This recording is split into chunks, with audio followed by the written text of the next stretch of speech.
Hello, আসসালামু আলাইকুম রিয়াজ। সবার কি অবস্থা, কেমন আছেন? আশা করি সবাই ভালো আছেন। তো আজকে আমরা যাচ্ছি রূপসী এক আদিবাসী পাড়ায়। তো সবাইকে দেখাবো আজকে এরা কিভাবে জীবনযাপন শুরু করে। দেখেন গাইস, এরা কিভাবে পানিটা, এরা কিন্তু কোন জায়গা থেকে এরা পানিটা নেয় আর কিভাবে এদের হচ্ছে খাবার, এটা হচ্ছে যে তাদের খাবারের পানি। আমরা তো সাধারণত টিভিতে যাই, দেখেন যে কি ফ্রেশ একবারে দেখতে, আসলে খেয়ে অনেক মজা, যা বুঝতে পারলাম। তো দেখেন আরো এখানে আরো অনেক কিছু আছে, যে দেখেন ওরা ধান চাষ করে, আমরা যেটা ধান খাই ওটা হচ্ছে যে ওরাও চাষ করে।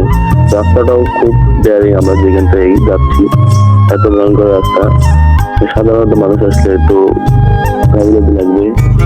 আর এটা হচ্ছে একটা পাড়া, আর যেখানে পাড়া আছে যে এটা দেখেন এই যে উপজাতি, আমরা উপজাতির সাথে কথা বললাম, ওনারা খুবই ভালো মনের মানুষ।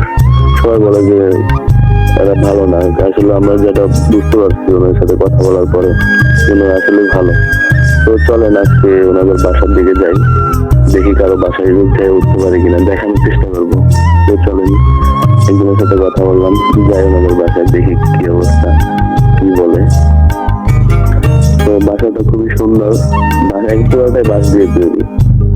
তো একজনের সাথে কথা বলছি, জিজ্ঞেস করলাম ঢুকতে হবে কিনা, তো বলছি যাওয়ার জন্য।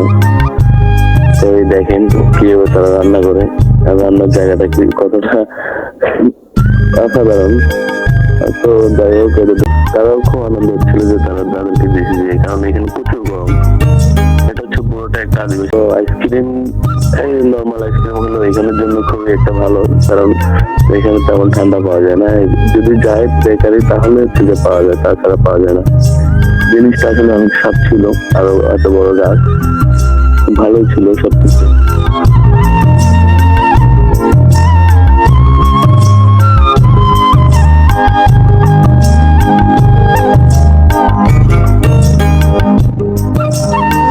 তো চলেন আমরা আজকে ব্যাক করি এতটুকুই, কারণ এতটা গরম এখানে থাকা সম্ভব ছিল না। আর রাস্তাটাও খুবই ভয়ঙ্কর ছিল, যে এতটা হাঁটতে হয় আর এতটা রিস্কি, যে আপনাদেরকে না দেখাইলেই হবে না, সেই জন্য আজকে আপনাদেরকে দেখাইলাম। আর এই যে টিউবওয়েলের পানিটা খুব স্বাদের ছিল, কারণ এটা হচ্ছে যে পিওর, একেবারে মাটির থেকে আসে, নিচ থেকে।